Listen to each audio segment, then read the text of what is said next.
Hey, good morning and welcome, Shauna.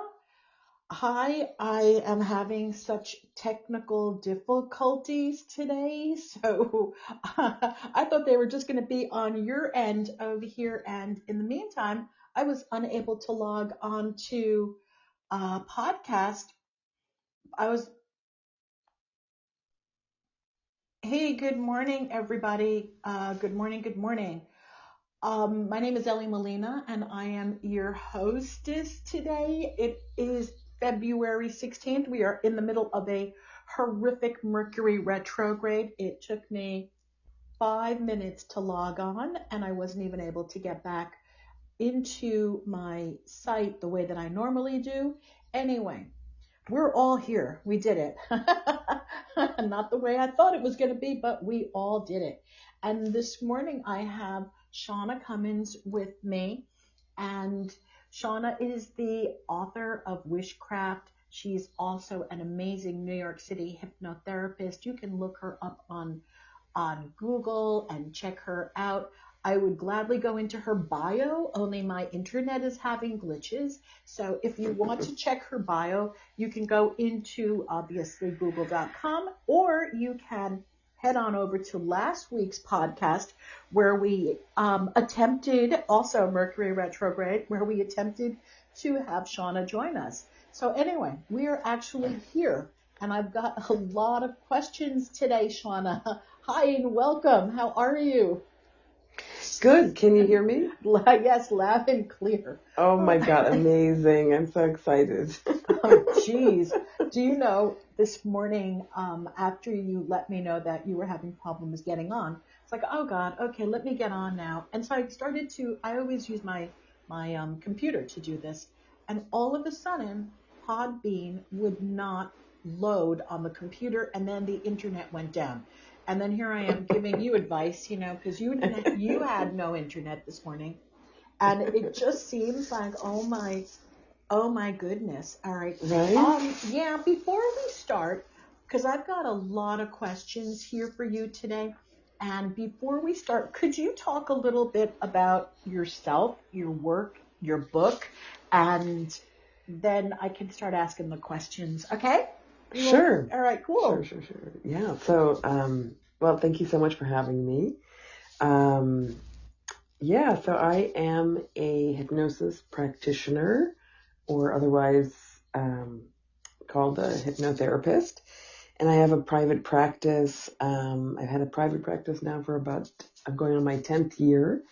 And about a couple of years into that private practice, I kind of was inspired to share with the world a kind of whimsical, mystical practice for self-hypnosis that was very, very helpful for manifestation. And that's what I call the wishcraft. So for about the last 7 years, I've been sharing these kind of wishcraft ceremonies, workshops, events, sound, listening experiences. And that brought me to lots of really cool, fun places. I got to travel around the world doing really cool things with the wishcraft. And then, one of my wishes was to write a book. And I did that. I managed to do that. Even though it was a strange time to be writing a book in 2020, but I did it. So the book, The Wishcraft, is ultimately kind of my perspective of how to work with self-hypnosis for manifestation. But I really bring it into a creative practice and, kind of really practical tools and rituals and exercises that you can craft your own self-hypnosis practice, and then you can kind of become your own manifestation artist. It's beautiful. I happen to love your book. I have gifted it already to family members and friends. And oh my gosh, thank you. Yeah, you're welcome. And we actually, here's the thing. I even used one of your exercises in my magic course. So I'm doing a magic workshop. We're doing a lot of alchemical magic, with spells and magical aromatherapy and potions and blends. And of course, there's Mm. always manifesting involved in any spell. And so I chose one of your exercises in Wishcraft for one of our sessions, and it was just so lovely, Oh, really, really wonderful. So anyway, this is great. We have so many people on the call live today. So I just want to welcome Eva and Josie and then Zara and Thomas. So good morning to everyone who's live today. And Shauna, I've got questions. Are you ready? yeah, I think so. As ready as I'll ever be, as they say. All right, here goes. Hi, Elly. Here's a question for Shauna. When it comes to love, I have been manifesting my soulmate for a long time. How do I strike a balance between manifestation and letting the universe do its thing? Well, that's what it's all about. That's exactly what it's all about. Strike the you gotta let the universe do its thing, but still believe that it can happen. Not give up on it. And I think that is best articulated in the word surrender. So there's something that I say a lot in the Wishcraft, which is surrendering to the supportive forces within me and around me. So it's this kind of experience, this energy of like when you're a kid and you're wishing on a star or you're wishing on wishing well or birthday candle, you're really excited and you really are like, yes, come on, we can do this. I believe this can happen. If I can wish for it, it can happen. Mm-hmm. And so it's not about whether or not it happens or not. It's just about that energy of being like, yes, I want this. I wish for this. I desire this. I believe it's going to happen. And then we don't know exactly how it's going to happen. And it's not really for us it's not really what it's about. So we just have to kind of let go and trust, which is obviously a lot easier said than done. But, I would say, really just try to stay in that energy of like joy and abundance and receiving and, yeah, just take it one step at a time. So kind of take the pressure off. Mm-hmm. Awesome.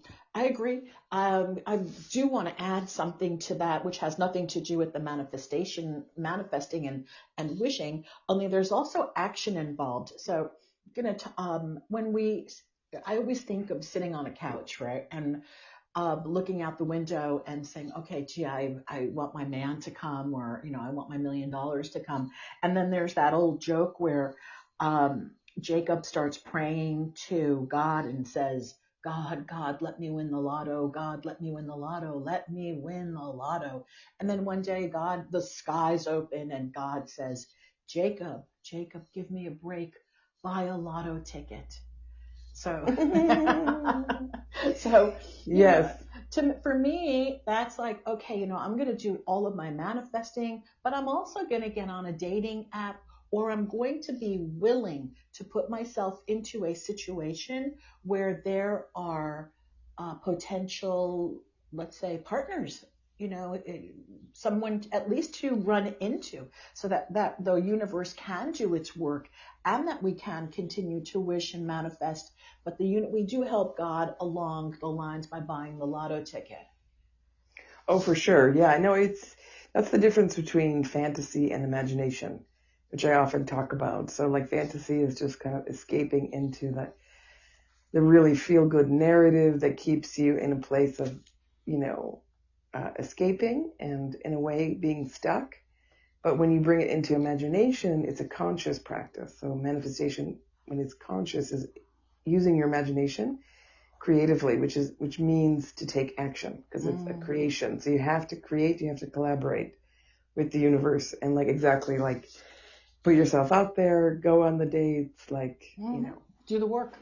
have fun with yourself, most importantly, and then like that. But with love in particular, because it is such a vital part of who we are, it can be very painful when it's not working out. And so those signals that are being sent to our mind and body are like that we are in danger if we're rejected, or we can shut down. Yeah. take things very personally. So in particular with the manifestation of love, I think it's a really good ebb and flow, like self-love, and then putting yourself out there, and then enjoying other loves in your life, and then putting yourself out there romantically, kind of like gauging yourself with it, instead of being so rigid about it. Mm-hmm. Yeah, I agree. I absolutely agree. Thank you, thank you, thank you. I'm going to move on. I really hope that helps. And of course, if not, then schedule a session. You can schedule a session with me, schedule a session with Shauna, schedule a session with both of us. We'll guide you. All right, awesome. And I just want to share with you, Shauna, that Josie says, "Good morning, ladies." She gifted the book to herself and her daughter, Jennifer. Thank you, Elly, enjoy the weekly visit, and Shauna for your book. Okay, awesome, awesome. Thank you. Thanks, Yeah, Josie. yeah. All right, question number 2. Hi, Shauna. Hi, Elly. When I'm feeling vulnerable, my thoughts when I feel vulnerable, my thoughts tend to focus on lack. I'm wondering why my thoughts still spiral in that direction, even though I have been working from the space of gratitude. Also, I'm wondering how to manifest my wishes, even though I have these moments of doubt or lack. Thank you. I think that you can definitely still manifest your wishes despite the thoughts of lack and doubt. The thoughts of lack and doubt are totally normal, and that I think there's a common misunderstanding with the law of attraction that can kind of backfire, which is that, yes, it's true. Thoughts are things, and they can work as magnetic blueprints or like to attract what we want, but also, you don't have to believe everything you think. And of course we can't possibly believe everything we think. We have 60,000 plus thoughts every day. And those thoughts don't really matter unless we make them matter with our attention, with our belief, and we can change them. So the more you change them, the more you bring yourself to that abundant, really kind of fun, hopeful, exciting thought, then, the stronger that can become, so like not giving yourself any guilt or shame around the negative thoughts is a great way to lessen their gravity, and know that things can work out. Amazing things work out all the time. People manifest their dreams all the time who think negative thoughts. That's you know what I mean? Too. Like, and who are worried and concerned. And also it's not taking consideration just the way that the brain works, because you can have PTSD, that triggers lots of scary negative thoughts, and you can be hugely successful as a manifester. So one doesn't necessarily have to do with the other. The thing is just bringing awareness to it, giving yourself compassion around any negative thoughts or doubts, and then having really a lot of fun when you are excited about something and bringing those thoughts into your body, into your vision, into your affirmations, so really trying to look at it like you're co-collaborating with it. You're an artist with your thoughts and your imagination, and not give yourself a hard time about it. That's beautiful. I have 2 questions for you over here. Number 1, can you share a little bit about the process that you went through to write your book? And then also, can you talk a little bit more about what it looks like to manifest and co-create from the artist's perspective, like bringing art into this, turning it into an artistic endeavor also? Can you expand on that? Mm-hmm. So with writing the book, so what the question, your first question was like a little bit about the process of writing the book? Yeah, the process. What was that like for you? Because a lot of times, okay, let me make myself clear. A lot of times I have clients who want to write books, and then the first thing that happens is, of course, that question, oh, who's going to read it? Where am I going to get a publisher? So they go into that space. How am I ever going to write it? And I'm just curious, what was it like for you? Your book was beautiful. Your design was beautiful. You found a publisher, and it just appeared to all of us over here on this side how seamless it went for you. I'm not asking for any sort of not seamless. I'm just asking for what was the process like for you? So the process. Well, I have wanted to write this book in particular for a few years. Maybe 2 years. It had been on my mind. I had it in my mind, this kind of like, I really want to write this book of wishes. Like, that's what I really want to write. And I want it to be about self-hypnosis, but also kind of like this book of like blessings, affirmations, and wishes. So kind of like a mystical book about self-hypnosis and manifestation. So I had it in my head, just sitting there, just kind of like getting excited about it, thinking like, yes, you know what, that you're going to do that. And but like, just like sitting there like a little seed, like just kind of not really doing anything about it, just kind of like nurturing it with like good thoughts and positive energy. And then I got an artist residency for the summer. I got the residency based on my project, which is the Divine Feminine School of Hypnosis. It's a hypnosis training program all about, trance states and bringing back hypnosis to like a more spiritual practice. So that's what I technically got the residency under, but in my head I was like, oh, you know what? I'm going to work on the curriculum for the course, but I am really writing the Book of Wishes this summer. That's what's happening. And so I just didn't write the Book of Wishes. I just thought about it. And but I was really, it was now looking back and like talking to other, authors and writers and artists, it was like part of the creative process. It was like this incubation period. So yes. I had all these tons of old books, like all these old books on like, the occult and, spiritual manifestation, on New Thought, New Age books, like all the best books about manifestation, the classics to like the super ancient texts too. And I just surrounded my whole studio with that, just kind of like taking it in. I was reading all of them, just like opening up a page and just letting it sink in, and opening another page, letting it sink in, but also just like having it all around me. And then, I got chills just then. And then I started to put it out there. So I contacted a few of my friends. I went for coffee with a friend of mine who read a book, and I was like, hey, like, I really want to write this book. I don't know if I even explicitly asked for publisher contact, but just reaching out. And then when I reached out to another friend of mine who I really knew, I really liked her publisher.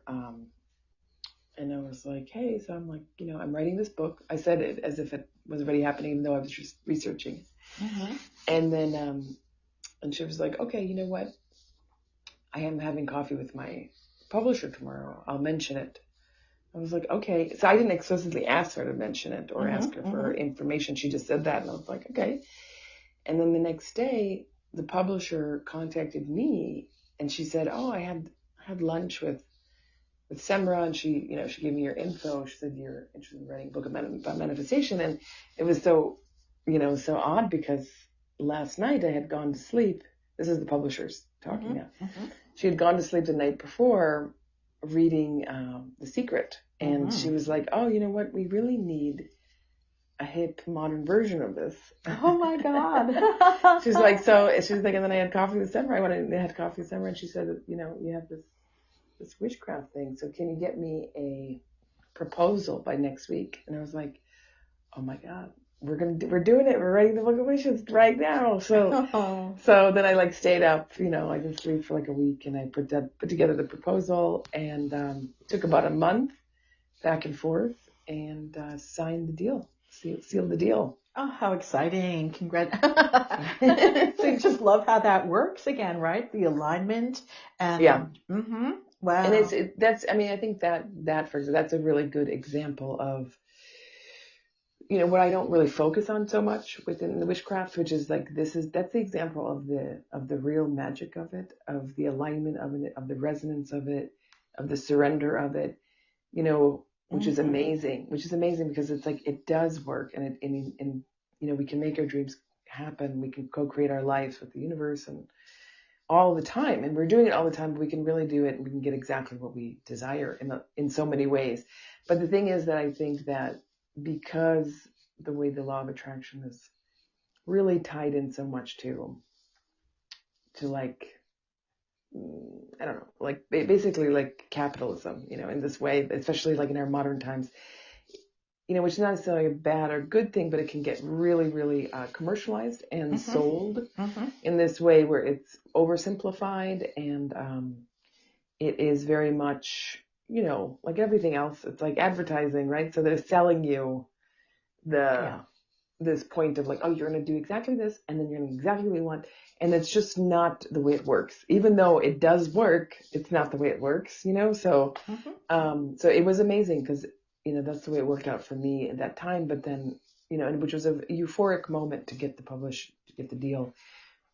deal, because I also, when I think back, one of the first things I ever wanted to do, was write a little book of poems, and write and be like a kind of a poet, and so it was amazing to feel like, wow, this is something I really wanted to do in my life, and here it is happening. But the process of it, very different. The reality of it coming out, very different. And so it's not what you can't control it, And it is very much a creative practice. It's just like being an artist, you have this idea and the vision, you make it happen. But then it becomes its own thing, and then you have to let go, so like, that's why I think when we work with like manifestation for love and all these other things, we can get caught in the rigidity of thinking we can control things when we can't. It's the opposite of that. Exactly. Sometimes and thank you so much, because that's such a beautiful story. It reminded me just really quickly, of course I have to mention my own book here, but when I wrote Children Who Know Had to Know, and I was so excited about it, and it turned out that the publisher had released it and I didn't even know about it. I found out about it online. I was so upset. It's like, wait a second, my book is out. It's out, it's available, and I don't even know about it. So oh my gosh. Right? So there had been probably Mercury retrograde or something like that, miscommunication. It was like, oh my God, I waited so long for this book to come out, and now it's out and I don't even know about it. I can't even celebrate myself the way I wanted to. Oh my gosh. But, look, that happens, and, that happens during retrogrades. And like, again, these books are entities in and of themselves, and I do believe that we need to treat them as such. And there is something very powerful about your book. So I feel that just even psychically having a copy of the book lying, once you do the exercises, you go back, you refer to it, you do the exercises again, you memorize the exercises, you memorize the wishes, you memorize and I'd love for you to close when we're about to close. I'd love for you to close that way today, okay? As what you know your wish. So just to have that and to pick it up and then remind yourself about it, it's like a great coffee table book that gets opened though, and opened and used and opened. So it's just such a thank you. Yeah, it's an entity in and of itself. And I'm so grateful to have you here today and to be on this call with you. And I don't think we have, let me double check to see, because we have a 10:30 timeline. I don't see any other questions for you right now. What I would love for you to do, though, if you're okay with this, would be to lead us through the little wish, though not little, the very powerful wish prayer. You mean the incantation, yes, the as I wish for myself. Okay. Is that the one? Is that yeah. Or is there another one that I don't know of that I missed? Oh, there's one, but I'd have to read it. I have to get the book and read it. But that one's more about reinforcement. But this is let's do the incantation. I love that one. That's how. Yes. Okay. Yes, and that's really the essence of it. So everybody can just take a moment to close their eyes and get nice and comfortable, and drop their mind down into their heart. Take a few deep breaths through your heart, and just tune in to what you wish for yourself now.